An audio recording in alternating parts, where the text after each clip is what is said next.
special day, a special chat on Bell Let's Talk Day, and I'm really, really excited to welcome Michael Landsberg to our MPAC family today. Good afternoon, Michael. Oh, good afternoon, Nicole. That's too formal. Hey, how the heck are you doing? And notice I downgraded from how the hell are you doing to how the heck are you doing, because I don't feel like we know each other, not you and I, but me and the audience, well enough to go to the extreme yet. But I think we're going to get to know each other over this next hour. So I think everyone's going to have, on a serious topic, we're going to have hopefully some laughs and a good time. We already are. And it really is. I will, and this is the serious part, I will share everything that I have when it comes to mental health. There's nothing that you could ask me that I would go, oh, I'm kind of squeamish with that. I've talked about everything. I've talked about mental health, depression. I've talked about suicidal thoughts. I've talked about the lowest time in my life. So let's go, because the deeper I go, the more I share, the better it is for people. And we are trying more than anything, I think. And you're going, wait, I didn't even ask him a question, and he's already going.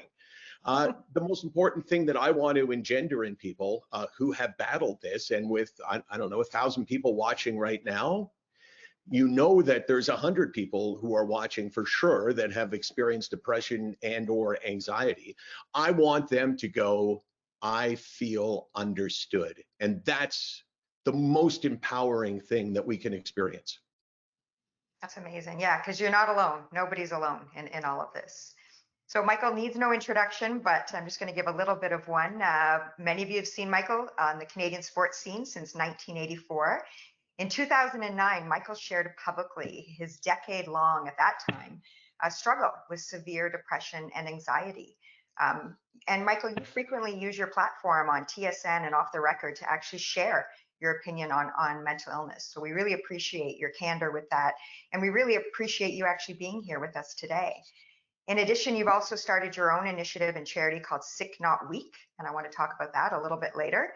But most importantly, I know I watched you first thing this morning, and before we went live, I think you rhymed off probably about 10 other interviews. So we're so grateful that you're here with us today, and you're still chipper, and you've got your voice, you got your glass of water, and I think we should just get started.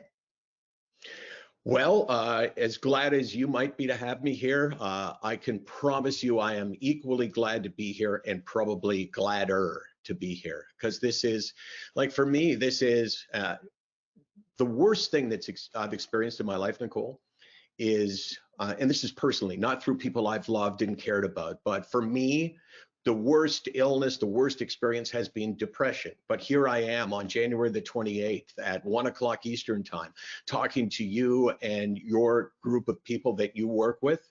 And I can say, and this is not a tiny bit hokey, nothing. This is one of the best things that I've ever got to do. So, like, the chance to impact people's lives and the chance to use, think about this, I'm using the worst thing in my life as one of the best things in my life. And that's pretty amazing. That's really powerful. And everyone on the line knows we actually kickstarted these virtual leader chats on Bell Let's Talk Day last year. So we've made a lot of progress, and we're continuing the conversation. And I think one of the first things I want to talk to you about, Michael, is when you and I were chatting earlier, we've worked at different companies in the past, and at one point we actually worked at the same company. We probably passed each other in the hallway, or maybe even sat in the same cafeteria. And I think back to my time there, and fast forward to today. And do you think that corporate culture has changed when it comes to accepting or understanding or embracing mental health? Sure, I think it's changed. How much it's changed, I don't know. I know that we still have a long way to go, but yeah, I would say that there has been some improvement. I mean, my only gauge is dialogue. Do people feel comfortable talking about it? If you're the CEO of a company, are you willing to share something personal of your own experience with mental health, whether you have battled mental health or somebody you care about has? That, I mean, it's almost universal, right? Like, how many people are 1,102. If I ask the question right now, how many of you have been affected by mental illness, either personally or through someone you care about? Out of the 1,104 now, nice to welcome the last two of you, I would say that 1,100 would say, yeah, me. We all get touched by it. And think of the value of someone who is sitting atop the company where everybody answers to him or to her in saying, you know, I want our doors to be open, whether it's your manager or director, whether it's a vice president or whether it's me. I want you to feel like you can share. And the best way I can show you that you can share is for me to share with you. So I'm going to tell you a story of whatever that story would be. You know, when I was growing up, my mother suffered from depression, and this is not true. I mean, I would use my own personal story, but most people don't necessarily have that personal story. But the more you share, the deeper you share, the more candid and open you are with people in that corporate culture, the more chance you have for them to be open and honest with you. Trust is built through sharing. You don't tell people they should share. You share with them, which engenders the reaction of sharing. And that's why, you know, Bell Let's Talk Day is, you know, to me, it's Bell Let's Share Day, and it's Bell Let's Share and Start the Conversation Day, but let's continue it tomorrow and next week and for the next year. And tell us about how you got involved and why you got involved in Bell Let's Talk Day. Well, I got involved because the company that I was working for, CTV, TSN, was purchased by Bell, and they created this thing called Bell Media. And the same time that they were purchasing TSN CTV, where obviously I worked, George Cope, who was the president and CEO, decided that he was going to change the way Canadians viewed mental illness, that he was going to give it a platform and a pedestal that never existed before.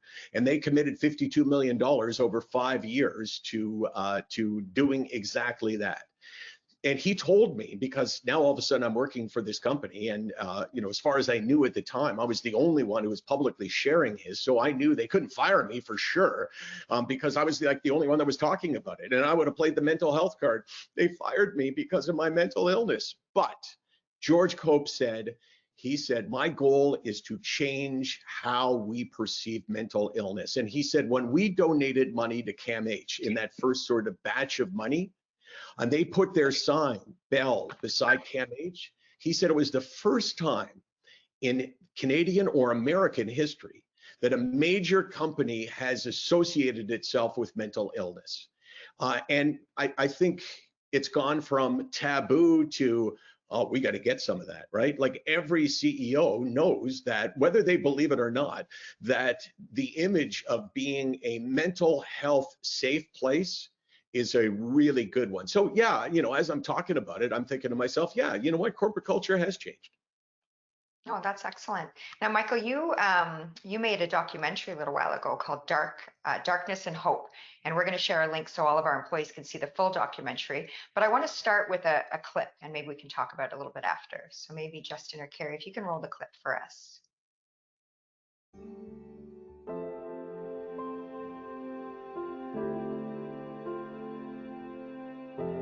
Mental illness evolved for me, maybe from the time I was 5 or 6.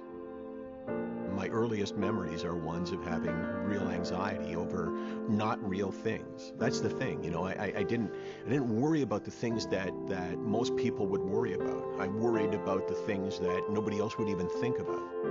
That was probably where it all began for me, this anxiety inside, which I never found a way to let go of because I was embarrassed. The 96 Grey Cup on TSN on Sunday. The action kicks off right now. It's OTR live from Montreal. Almost anyone who has survived depression will tell you there's a rock bottom. I hit it at Grey Cup 2008. I was struggling. I knew I'd been sliding deeper and deeper into a very dark hole. But I was in denial, thinking I'd bounce back. I didn't. I'd been in that hole before, but never like this. Still, not until I saw how I looked did I realize how far I'd slipped. I struggled through work, waiting for the medication I started just days before to kick in. I spent 4 sleepless nights waiting for the sun to come up. I learned a valuable lesson in Montreal. Don't wait. Seek help. Talk about it right away.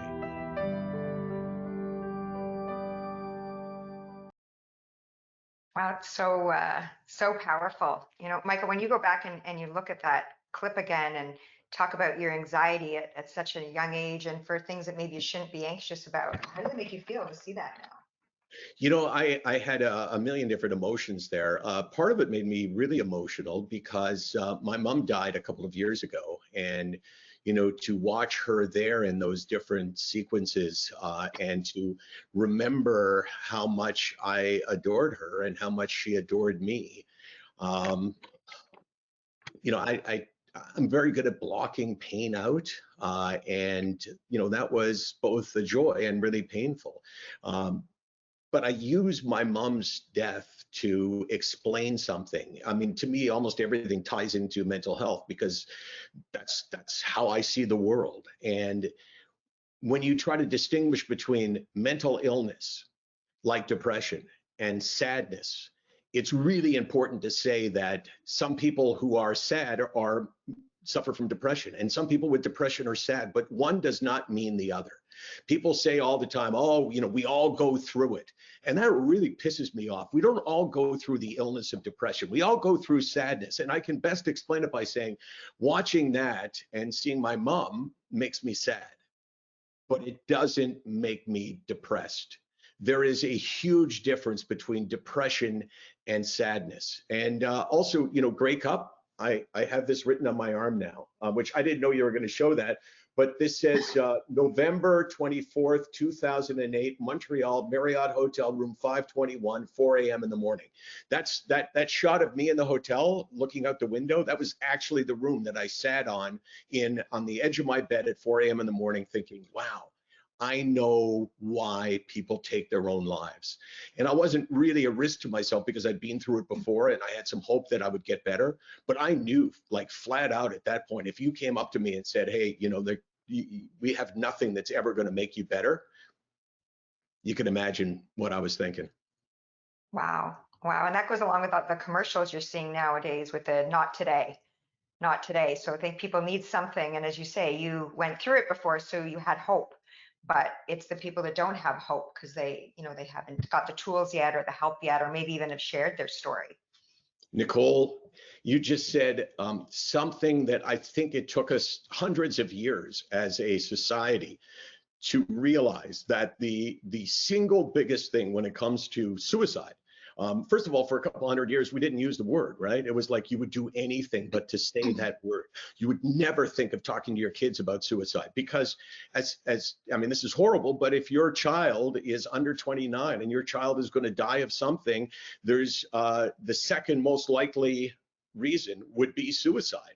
Yet, do we talk to our kids about suicide the way we talk about drinking and driving and the way we talk about safe sex and the importance of an education and all of those things? Yeah, it's great that we talk about them, but we don't talk about suicide, or we have not in the past. And I think that that's a huge factor. Who's that? That's my dog. We talked about this before. I said, I hope my dog doesn't bark. And you said, well, it makes it human. It does. It does. What kind of dog? He's a mini golden doodle. And, I have a Maxi golden doodle. Oh, Maxi. So the full size standard? He's the full size standard poodle parent. So hopefully he'll walk in while we're doing this, and you'll hear his bark will be more imposing perhaps than yours. But dogs are great, and especially at this time, dogs are amazing companions for a really crappy time in many of our lives. But you used a word that I want to come back to, and this is a word that it means everything to someone with severe depression, say, and suicidal thoughts. And that one word is hope. Yeah. People, when they take their lives, don't do it if they feel hope. People, when they don't get out of bed, don't do it when they feel hope. Hope is the most important thing, and it's the most difficult thing to have, because one of the symptoms of an illness like depression is hopelessness. We hear this voice in our head saying, you'll never get better. This is permanent. This is your fault. You have brought this upon yourself. And that sense of hopelessness is so pervasive that we can't stand the idea of continuing. And I think that leads to some obviously terrible places. But for me, that sense of hopelessness, I had this little bit of hope. And that's what I think, got me at 4 a.m. in room 521, Marriott Hotel, November the 24th, 2008. There will be a quiz later on and prizes. That's what I think kept me going. Well, and you know what? I hope if anyone gets anything out of this virtual leader chat and all the work we're doing is that hope. Hope that other people have been through this, hope that there are resources, that there is another side of it, but it's also natural and you're not alone. So hope is what we will strive for. You have to search for the hope, though. Hope is not going to knock on your door. Hi, Michael, I'm here. I'm Hope, and I'm here to get you out of bed, and I'm here to make you feel better. Hope does not come easily, but if you care about someone with a mental health challenge, you got to know that they're feeling this sense of hopelessness, and you need to help them. And the only way to help them is to change something. I have all these little sayings, these portable sayings, Nicole, that I think are worthy of carrying around with you. And one of them is change is hope. If you have done the same thing every day for a year and every day you've been hopeless, when you wake up tomorrow morning, you're going to be hopeless again. You got to change something. And sometimes that's as simple as going and telling someone about your challenges. Sometimes that's as simple as going on and Googling depression and treatments for depression. And often the first thing is you need to call your family doctor and make an appointment. You need to get yourself into a terrible system. I'm not here to say that the system isn't anything but terrible, but it's the only way. So hope, if you can give it, you can change someone's life and maybe save their life. I love that with the change. I read something the other day that says, if you change nothing, nothing changes. Well, what a great way to do that. So I see Carla's on the line. She's obviously got some questions that have come in already. I do, yes. And both of you are doing a wonderful job with this topic, so keep it up. We do have a staff question. Thank you. If you had to pick one, who would you say is doing a better job? You know what? I'll answer that after I ask this question from one of our employees. Any suggestion on how to help family members or friends when you think they are going through depression, especially if they're in denial? That is, I could tell you three questions. Thank you. I could tell you three questions that we will get over the next hour. Now, we may not answer them because they may not, like Carla may not pose them to us, but that is one of them. What do I do about that person that is struggling? They're struggling because they've changed, because they're not the same that they once were, and they will deny it because of the fear of being perceived as weak. And that's why we say sick, not weak. That's why we started that charity, because mental illness has to be seen as a sickness and not a weakness, because no one wants to be seen as weak. The key is not to tell this person that you think needs help that they should expose their weakness. The key is to tell them that sickness, not weakness, is what they're experiencing. And that if you come out and say, hey, I have depression, or I have an addiction, or I suffer from anxiety, or I don't know, I have this really weird thing where sometimes I'm manic and sometimes I'm not. That is not a weakness. That is a sickness. And at the heart of the matter is the denial that we hear from people all the time. And the best way to offset that is to be persistent.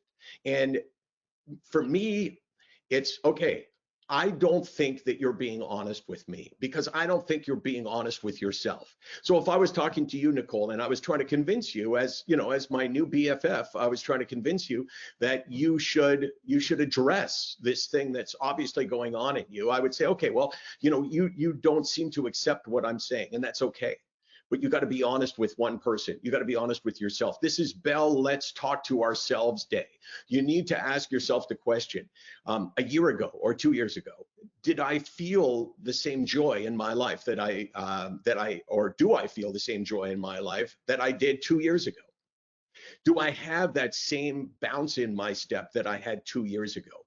And most of all, have I changed? Am I still me? Do I still like me? And that, to me, the answer is there. Ask the question rhetorically, right? Don't expect an answer, but I need to say to you, Nicole, think about that. And if your answer, when you're honest with yourself, just looking at those 3-4 areas is, I probably changed, then you owe it to yourself to go for help. Oh, that makes so much sense. And I would tell you, Michael, since we've been on this journey, I've had quite a few people tell me directly that until we started talking about it, until we started making it real and reducing the stigma, they actually didn't realize that they had depression and have gone and talked to their doctor and sought help. And it makes me, it makes me know that this is so important because you're not alone. And, we all need, whatever tools and help and support that we can, because this is a fact of life. And as you said, when we're looking at the people on the line, like there's not going to be many people that aren't going to raise their hand that say that they're not touched in some way by depression or anxiety. You know what you just said? We should high five. Am I right here? Is this the right? Okay. There we go. We were mixing that up from the beginning.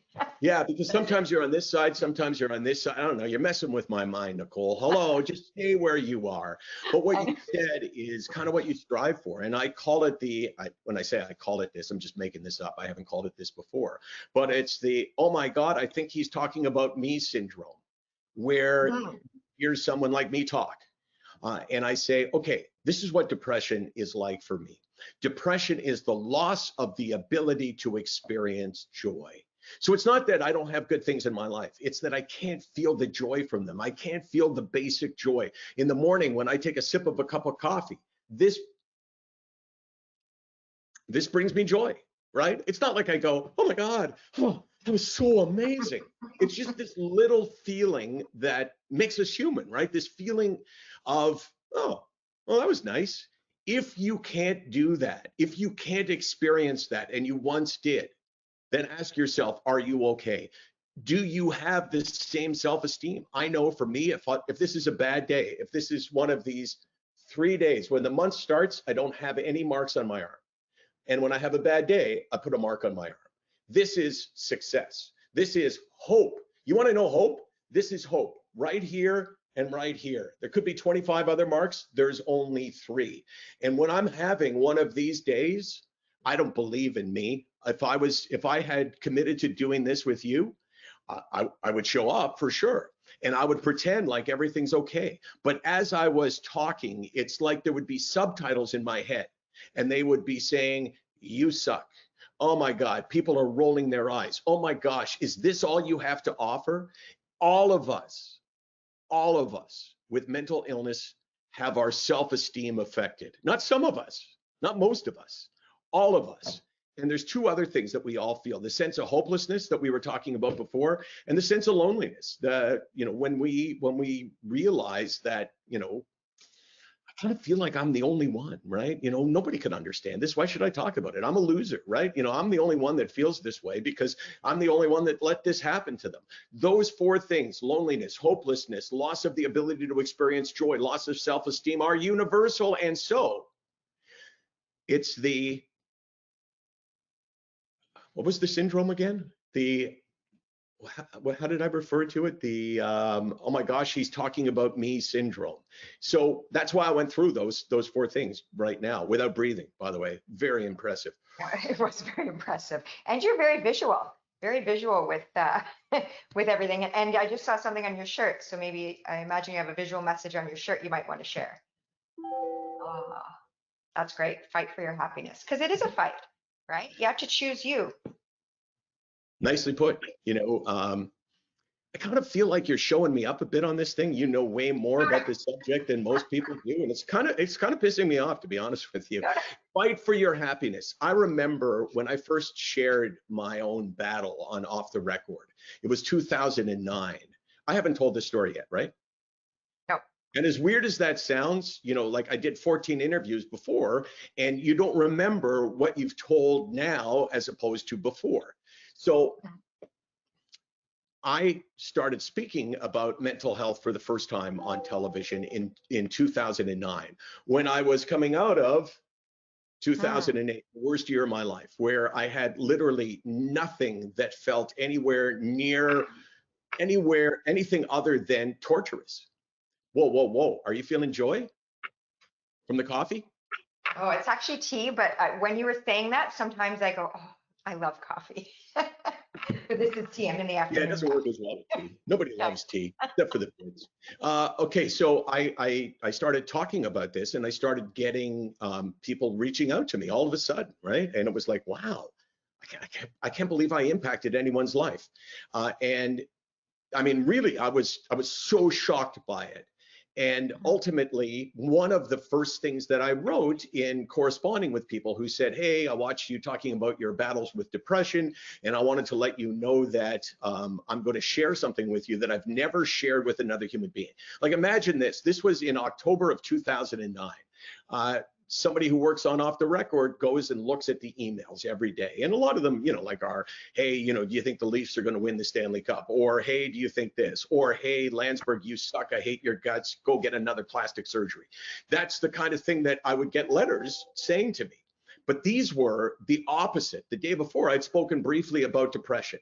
And they all said, hey, Michael, I'm going to share something with you that I've never told another person. And I'm only telling you because you spoke about your own depression without seeming embarrassed or ashamed or weak. And that empowers me to say the same thing.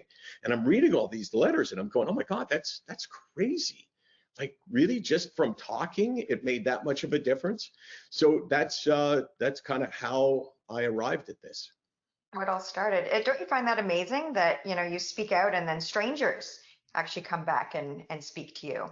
Oh, I mean, beyond amazing. It changed my life. I mean, like, does a day go by when I don't write or speak about mental illness? And the answer is no. And yet before that day, there wasn't a single day that I ever spoke about it. It changed my life, and it gave me the chance to use the worst thing in my life as one of the best things in my life. And that's a rare gift. Well, in that time period, I think one of the people that you spoke about it with was Stéphane Richer. And, being a male athlete, and, males don't always speak out. Do you think that would have happened had you not both worked together and started speaking about it publicly? None of this would have happened if not for Stéphane Richer and the unique circumstances. First of all, in 2009, I just had the worst year of my life. Second of all, just before I went to interview him, I read that he had suffered from depression in the 1990s.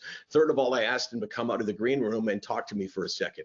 Fourth of all, I told him that I wanted to ask him about his depression. Would it be okay? And he said, no, I'd rather not talk about it. And here's the key. He said that, and I responded with, okay, I get that. I don't want to put you in a bad position, but if you'll talk about it, I'll talk about it. And he said, you? And I said, yeah. I've never spoken about it on TV because I don't think anyone really cares. But yeah, and I told him a bit about my story. So he said, yeah, let's do it. So we went on the air. It was like 22 minutes into the show before the last commercial. And I said, hey, Stéphane, you got a lot of fans, a lot of Montreal Canadiens fans, still talk about the day that you won the cup and you scored your 50th goal. You suffered from depression in the 1990s, I know. What was that like? And he told this story about how he won the Stanley Cup. He was holding it up on the ice, and all he could think about was getting home and getting into bed. He talked about how he won a Stanley Cup in New Jersey, and 5 days later, he was driving home, and he decided he was going to end his own life. He said, I closed my eyes, I accelerated in my sports car, and I wasn't going to make the turn. I ended up being at the side of the road. I have no idea how I got there, but I guess I didn't want to die at that time. And I said, wow, it's an amazing story. I don't have quite the same success that you've had, obviously winning a Stanley Cup, but I understand the whole idea of holding up something like the Stanley Cup and not feeling joy because I couldn't do it. I said, I've just come off the worst year of my life and nothing brought me joy. It was pain 24 hours a day. And that was kind of how I left it. And then the next day, those emails started to come. And that's what changed my life. That's amazing. So thank you to everyone who sent those emails to you. One of the other things you've said, Michael, is that you can't just will away depression. I mean, look at that story. You're holding the Stanley Cup, right? Top of your game, but you can't will it away. What do you mean by that? It's not a choice. Depression is not a state of mind. You can convince yourself if you are down in the dumps that you should take another run at something that would bring you joy, or you should apply for a new job, or you should try to engage someone in a relationship. Like, these are all things that you can change.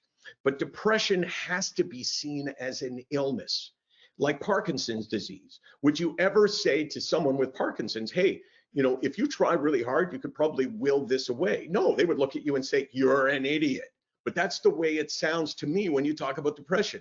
This is not a choice. This is not a weakness. I did not make myself vulnerable to this. This hit me the way Parkinson's would hit someone. The problem is we call what I have a mental illness, and what that my friend with Parkinson's has as a brain disease. No one would think you can will away a disease, but mental illness, for some reason, I don't know why we call it that, but we perceive it as being something different than a physical illness. So, you know, you can't will it away. You didn't choose it. And when you accept that, all of a sudden now you stop seeing it as a weakness and you see it as a sickness. Yeah. And on similar lines, one of the things you've also said is it's not a bump in the road. It is your road. And I think that is maybe you could share a little bit about that, because I think that's a really powerful message for everybody to hear.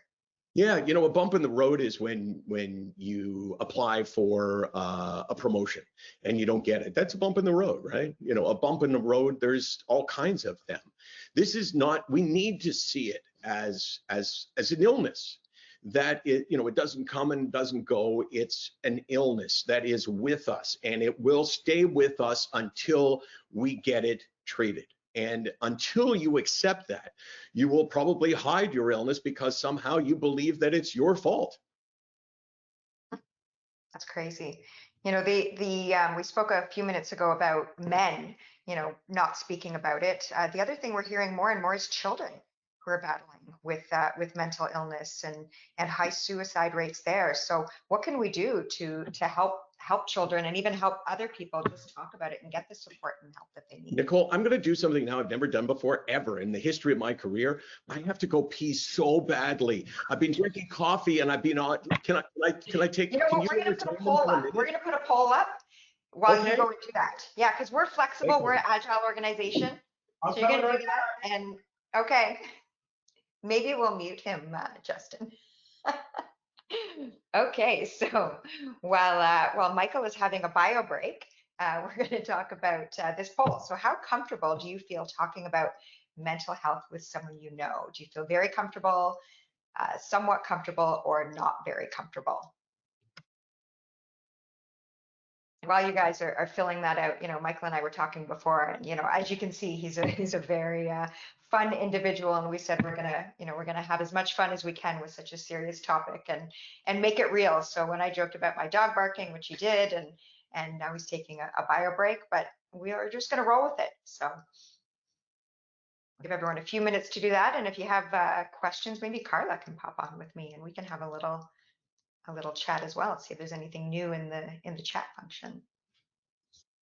So a lot to answer Michael's question, and he might not hear this right now, but a lot of people are on asking or commenting on how great it is to hear from him and how your dialogue together is great. So I can't pick just one. Who's better? I have no idea. And our staff, I don't think can pick either, because they're all. You're right now, Carla. So come on, you can do it. We got each other, right? Yeah, we are getting some great questions, and I mean, I don't want to interrupt the discussion that you both are having, but we are getting some wonderful questions from our staff. Yeah, perfect. No, that's great. So somewhat. What do you think? I think that would probably be what the good news, I think, is that, you know, there's less that are not very comfortable, and most people are either getting comfortable or more comfortable, which I think is really great. And I think it depends on how well you know someone, right? Like I might talk to you about something that I might not necessarily speak to a different colleague if I don't have that working relationship or that comfort level. But it's definitely good to see that people are comfortable coming on and speaking to others. Mm-hmm. I wonder, Carla, if we had ran this poll a year ago, what it would say. Yeah, that would have been yeah. Would have been a different result, I think. I think so, which I'm really proud of. I think that's fantastic. Welcome back. Did you see the poll results that we had up there? I did. Okay. What I did you just want to think? let you know that that coffee I said brought me joy wasn't bringing me so much joy over the last 5 minutes. That's So thank you. okay. I've never done that before, but like your dog was barking, that's real, you know. You're in the MPAC family now. This is how we roll. It's where And anything goes. a lot of people need to urinate a lot. Is that what you're saying about impact, folks? No, no, no. And we even muted you because I'm not sure if you're mic'd here, and I've seen a lot of that stuff on social media. So we muted you while you were, yeah, it was all good. We had your back. Thank you, because that is, oh my God, I've worn a wireless mic for most of my life, and you need to remember, oh my gosh, there's so many things that can go wrong. I'm But sure. anyway, I'm back. Let's talk. You're back. Okay, so we just ran a poll. There was 3 answers about how comfortable people Yeah, I are. saw And it.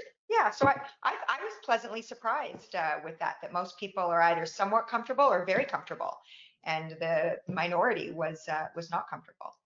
Yeah, I guess the question is, when does somewhat comfortable turn into very comfortable? And what does it take to actually, go and share your struggles? Was that with your employer? I don't remember the question. Are you comfortable sharing mental health with? It was just sharing.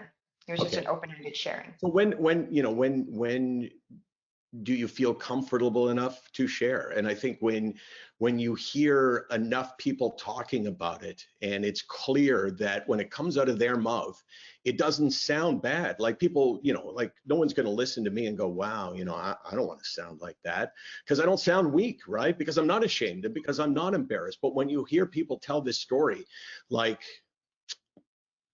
oh, Mhm. Nicole, God, I don't know how I get like this, but I should be appreciating the good things in my life. And wow, I just don't feel good, but I know it's my fault. I know I shouldn't feel this way. That's weakness, right? And no one wants to sound weak.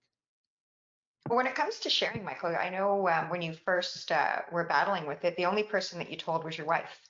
So maybe, and not your family. So just wondering why you made that choice, and if that would be a different choice if you were to go back in time. I think for me, it was kind of an evolution. And I was pretty quick to go from, okay, only one person knows to everybody knows, right? I remember when I finally got in to see a psychiatrist and got put on medication, I came back to work and went, oh my God, guess what, guys? I'm on Prozac. And it was like, I think they were looking at me like, who talks like that? So I think for me, there was a learning curve, and there was a rapid sort of acceptance in my own head that this was not something that I could will away. And this is not something that I willed upon myself. I always saw myself as the patient, not the perpetrator of the crime. I was going to say the victim, but I don't want to portray myself as a victim. But I mean, we are victims of illness, right? So I'm the victim of this illness, depression. I am not the cause of it. I'm the person that's being hurt by it. You know, one of the things I've heard time and time again is people, once they do seek help, they say to themselves, I can't believe I waited that long. Oh yeah. Oh yeah. Can you imagine, Nicole, I'm trying to think of a good analogy. If you had, if I had a toothache, and Mhm. you said to me, you would say, what would you say to me if I was doing this? Oh God, it's so painful. What would you Say, say? well, what's wrong? I see visual cues. I can see it. I Why do I you get I that don't checked? know. I don't know. What should I do? You would probably say go to a dentist, right? Mhm. So if I was like people are with mental health, if I was denying it, if I was denying myself the help, and eventually I did go 6 months later, and all of a sudden it's not hurting anymore, I would go, oh, what an idiot. I can't believe I waited 6 months and now this pain is gone. And what is wrong with me? Why did I wait? No one would ever do that though, right? Physical pain and mental pain are not the same to most people. And no matter how much pain you're in, sometimes with a mental illness, you will deny yourself the aid, the help, the treatment. And when you get it, all of a sudden it's like, well, I know for me, when I first went on medication, the first day I can remember, it was 11 days after I started on Prozac, and I was at the front of a restaurant on St. Clair. It was called Faro. It still is called Faro. And my wife and I went there for dinner on a Saturday night, and I had been tortured by this illness for probably at that point 8 months. And at the front of the restaurant, I said, you know, just like I said to you guys, but not for the same reason. I said to her, I'm just going to go to the washroom. And it was in the back of the restaurant. And I didn't have to go to the washroom. I just wanted to get away from, not get away from her. I wanted to get away from everything and everyone. And I didn't want it. I just needed this relief that only was provided to me by being on my own. And when I was walking from the front of the restaurant to the back of the restaurant where the washroom was, I got hit by something, this wave of normalcy, where I went, oh my God, I think I feel a little bit better. Oh my God, this is amazing. Oh my gosh, I feel a little bit better. I feel like this burden has been lifted, not all the way off me, but part of the way. And then I started to get really nervous because I thought, well, what happens if it comes back? Man, I've just been given a taste of what something really good tastes like. And if you take it away from me, I will be devastated. And it obviously wasn't taken away from me. And I was probably 20% better at that point, but it seemed like the greatest thing in the world. Wow, it was like a gift, like when the antibiotics kick in, and finally, like you're feeling something. You know, Nicole, I'm not just making this up off the top of my head. I'm not that smart, but in a person with depression, the absence of pain is joy. So if you think about it, if you have severe depression and someone gives you relief from it, even though you may not be, you know, in circumstances that bring you joy, you will feel joy because the pain is gone. The absence of that pain is you know, I get emotional when I'm talking about going from the front of the restaurant to the back. I get emotional when I talk about, you know, Grey Cup 2008, and I talk about how low I was and then starting to feel a little bit better. You know, and every time that I've gone off medication, I've relapsed and gone back on it. Every time I have sworn, I will never do this again. I will never go off medication again. Wow. So it's, you know, you and I were talking before we started. Your brother's a doctor, your father's a doctor. You're a doctor of humans, especially when, you know, when we're talking about this. And, you know, you've spoken already about the difference of lack of joy versus joy. What advice do you have for people to really know the difference between, you talked about before, being sad and actually not feeling any joy, and Okay, well, really getting to that help? that's a really good question. And this is a really good way to do this, by the way, because you and I are having this conversation and you're asking questions that there's a pretty good chance that how many people in the audience, 1,200 or whatever, that they're thinking the same thing. Like, how do you know? And to me, sadness, which is a natural part of life, right? You know, everyone is going to be sad at some time, and everyone is going to have tragedies in their life at some time. But the question is, can you find a break from the sadness? Meaning, if I'm sad, like when my mom died, I was sad, or our last dog died around the same time, a couple of months before my mom. And that was actually more difficult for me because my mom had Alzheimer's, and her death was a relief, you know, for all of us looking at her and thinking, okay, she doesn't have to be going through this anymore, even though we don't know what she was going through. But when my dog died, I was really sad. There was no relief at all. But that sadness could be broken by something good happening, right? So the difference between sadness and the illness is that there is relief from sadness, even though it may be just a couple of seconds. You have this terrible thing in your life, but someone does something great, or you find something out that makes you happy. You feel that joy. When you're depressed, when you're sick, you've lost, whatever it is, the ability to experience that joy. And there's a huge difference. Oh, that's really profound. So I hope everyone heard that. And that to me is the trigger point, right? That's the moment when you should really ask yourself and really get some help. I want to put up another poll question. So this next one here is, what helps you when you're not feeling yourself?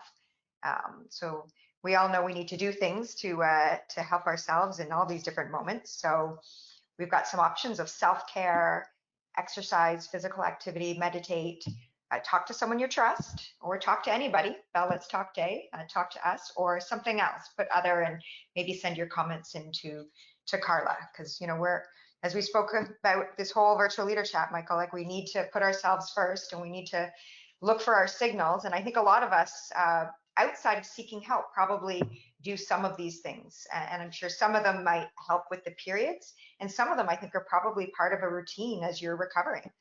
Like I'm sure you probably changed some of your habits once you started to get help and know that this was your road, not a bump in the road. That's really well expressed. Yeah, I mean, I'm looking through these, and I mean, self-care to me is the biggest thing. I mean, no one's going to say exercise, physical activity, meditation is a bad thing. You know, I've never heard anyone say, "Oh my God, if you're depressed, do not exercise." That would be ridiculous. Talking to someone you trust is often a step towards self-care. And, you know, for me, when you're not feeling yourself, and that is a really good way to express it, because to me, mental illness is the loss of you. It's like, oh my gosh, this was me when I realized it. And it doesn't happen that quickly necessarily, right? Depression can be just a tiny, tiny, tiny tap, or anxiety, or any of the other ones. I just talk about depression because it's easier than mentioning all the illnesses, plus it's what I know best. Depression doesn't usually hit you, bang, like, oh, wow, what happened? That's not usually the way it is. Usually it's a tiny, tiny, tiny, tiny tap that changes us in such a minuscule way we don't notice it happening. And when it adds up to something substantial, that's when we really feel burdened by it. So yeah, go ahead. Yeah, so I'm looking at this here, and while I'm not surprised that, you know, exercise, physical, meditate comes up first, what is interesting though is that's all independent. So what that says to me is people are still choosing independent ways to make themselves feel better rather than talking and seeking help. Yeah, I mean, you have to distinguish also between, I mean, you don't have to, but just in general, you know, the difference between, you know, maybe I have situational anxiety or depression or seasonal, and, you know, to go on medication at that point would be crazy. Mhm. So there's a difference between kind of, yeah, you know, like there's a difference between having a cold and having pneumonia. You know, pneumonia is the severe depression in this analogy, and the cold is you know, moderate to mild depression, which depression, you know, like that can be dealt with very often through something like meditation or something like exercise. So, you know, sometimes like I knew that I could not lifestyle change myself out of my illness. I knew that it was big and it was dramatic and I needed something to help me. And fortunately for me, you know, I was able to find that. But, you know, back to the theory, which is the syndrome, which is the, oh my gosh, she's talking about me syndrome. Depression doesn't hit you hard and all of a sudden you go, wow, I'm depressed. As I was saying before, it can be a tiny, tiny tap and you don't know it's happening. And because you don't know it's happening, you don't know you have it. And if you don't know you have it, then you don't go for help. And sometimes you need to watch something like we're doing right now, Nicole, where you go, I think he's talking about me. Oh my gosh, I didn't realize it, but I'm not the same person that I was.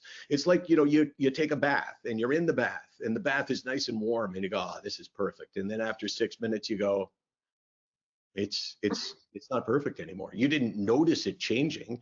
You only noticed it when the cumulative changes, these tiny microscopic changes became enough that you would notice it. And that's, to me, the way depression worked with me for sure.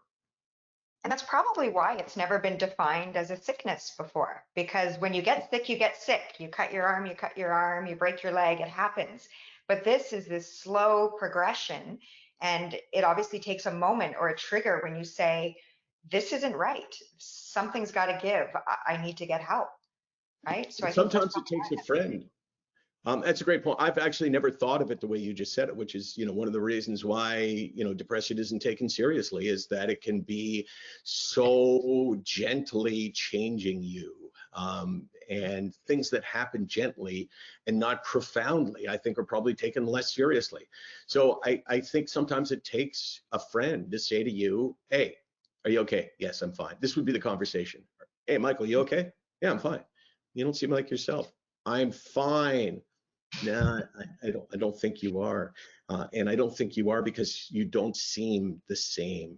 You kind of seem like a different person. And sometimes the light comes on and you go, I think you're right. For me, it was the acknowledgement that I wasn't doing the things that I wanted to do, that I would have done before. I had this opportunity to go screen a movie with the producer of Off the Record, who was my buddy. And we were Vin Diesel. How cool is that? Was going to be on the show the next day. And I had to go screen the movie. And so when Bob called and said, hey, do you want to go together? I said, I can't go. I made up an excuse. And then when I hung up the phone, it was like, wow, why did I do that? Why did I say no? And then I started to forensically evaluate the previous 6 months in my life. And I started to look back at all the things that I wasn't doing and all of the places that I went that I tried to hide somewhere. Like I remember being at a party with my wife's family. It was a wedding. I don't remember exactly what it was. And I remember going to the washroom and standing in the washroom. And I was there because I was hiding, because being around others was painful. But it didn't click with me at the time that, oh my gosh, I must be mentally ill. But then when I started thinking about it, I put it all together and came up with that answer, which was, holy smokes, something's All wrong. just sort of clicked. Well, and you know what I think happens is sometimes people look at all these celebrities that battle it, and they're at the top of their careers. You look at Oprah. Oprah Winfrey had depression at the top of her career. I know in your documentary, Clara Hughes, who's been highly vocal. I mean, like she's one of the most top athletes and was battling depression. And I know in watching a lot of their stories, and I look at you, I mean, you've got, probably the best career. You love it, you're successful, you're probably very passionate about it, and you are suffering from it. And so then you look and you say, well, if my life is so good, it doesn't make any sense. And I think that everyone needs to hear that message, because, you may look around and you may have a good, a good job, a good career, a good family, yet you feel this. So something is wrong. Replace mental illness or depression with lupus. Would you ever say, oh God, I have a great job, I have all of these wonderful things, I have a great family, I have great friends, I have other than lupus, I have my health. How could this happen to me? That would sound ridiculous, right? I use Parkinson's as an example because it's in the brain. You'd never say, oh my gosh, how could I let this happen to me? I have all these great, wonderful things in my life. That would sound absurd. People would go, that makes no sense at all. But because depression is different, because as you say, usually it happens gradually, and because you can't ever quantify it or measure it or take a picture of it, there's no blood test, there's no biopsy, there's none of that. And therefore, all we have to go on is our anecdotal stories about the pain that it causes us. And if you are skeptical about that, and I'm telling you, if you and I were married and I was telling you about my struggles, and you were skeptical about depression because you didn't know anything about it, you would think, well, is it really that bad? Is it really that bad? Is something that everyone with depression has heard or feared hearing. Wow, that's amazing. This is such a fantastic conversation. I want to just keep it going, but we've got to let you go back. You probably have another 10 more interviews to do. But if there's one thing you want our MPAC family, which you're now part of, to take away from today, what would that be? Okay. You know what I'm going to do? How long can I take to answer this question? You tell me, and I'm going to set my timer at it. So tell me. 5 minutes, or whatever you want. Give People me a number. will stay on. Give me a number. 1 minute? 2 minutes, double it. Okay. Here we go. I want you to take away more than anything, just one thing, and that is the strength with which you have heard me talking about my own illness. I have not in any way hid anything. I have not backed away from it. I have simply said, I battle this illness called depression. It has devastated my life. It has taken time from my life. It has caused me to realize why people take their own lives. I am on medication today and I will be on it the rest of my life, but I'm not ashamed and I'm not embarrassed and I'm sure not weak. And if you take that away and apply it to yourself, then all of a sudden, maybe you will feel the same strength that I feel, and you will take that first step. Bell, let's talk day. Bell, let's talk to ourselves day. And then there's the whole rest of the world. 1,000 people watching now. We talked about it. 1,000 people have been touched by mental health challenges. Everybody cares about someone. And if you care about someone right now with a mental illness, you need to realize, if you have not been through it, you cannot understand it. And therefore, all of the suggestions that you have been making over the last year or two, or however long they've been suffering, they hear them and they go, that's ridiculous. You know, I have a saying. Am I allowed to swear? You can make Let's say this, F the walk. The walk is the suggestion that we hear all the time. Hey, Michael, go for a nice walk. The walk represents all of the ignorant people, not bad people, but ignorant, who make suggestions how we can get better. So I'm telling you, if you care about someone, if you sleep beside that someone, tap them on the shoulder tonight and say these words: I thought I understood. I don't understand. Allow me, help you. That was amazing. Have you ever done that before? Because that was just, that was amazing. Well, you know, when you work in television all your life, seriously, like you get used to taking counts, right? You know, you have someone in your going, you know, 30, 20, 10. So it's actually a lot easier for someone like me who's done it all his life. But, you know, it's just, everything's about talk.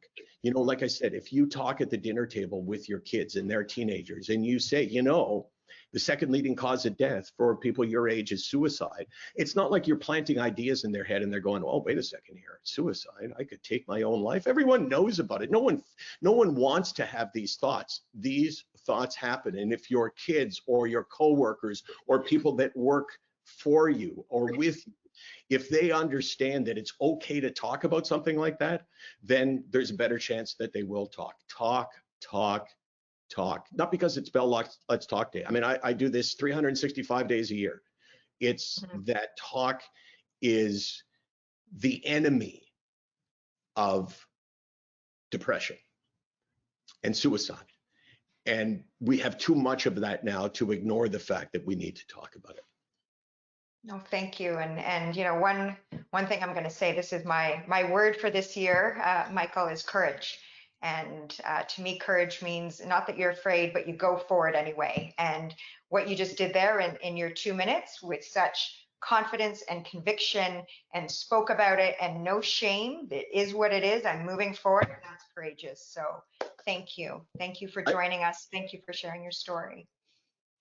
See, you planned this perfectly, Nicole, because I disagree with you wholeheartedly about me needing any courage. But now I don't have time to answer it. So once again, Nicole, you get the last word. And look at me, you know, here I am going, oh gosh, I want to tell them I'm not courageous. I want to tell them that I was never worried about this. I want to tell them that for me, this is the easiest thing in the world, but I don't have time. So what are you going to do? Well, then maybe it was well planned on my part. And I did hear your dog in the background. So is he going to make an appearance? Riggs. Hey, Riggs. Come here, buddy. I did hear some whining. Oh, that's my wife. Oh dear. Okay. Well, thank you. Thank you for joining us. Thank you for all the work that you do. Thank you for talking about it and getting us to talk about it and being so candid and open with us. It's highly, highly appreciated. Nicole, if I send you an email that has some of the thoughts that I just tossed out and some other thoughts, I call them like Landsbergisms. It's not like, you know, it's not like I'm Plato here. You know, it's not like I'm Confucius. It's like I'm a guy who has experienced everything you can experience, I think, when it comes to mental illness. And I've talked to a zillion people. So I have these thoughts that I think are portable and will make a difference. If I send them to you, can you send them out to everyone who was watching? Absolutely. Okay. That's a deal. All right. Thank you. And thank you everyone for joining and tuning in. We will see you next week as we recognize Black History Month. And we have a special speaker, Desmond Cole, is going to be speaking with us next week. So everyone have a great rest of your day, a great rest of your week. And thank you again, Michael. It was wonderful. I really, really appreciate it. My pleasure. Okay, bye. Thanks for all the laughs too. We had a lot of laughs. I probably laughed more on this VLC than I have on any other. All right, bye everyone.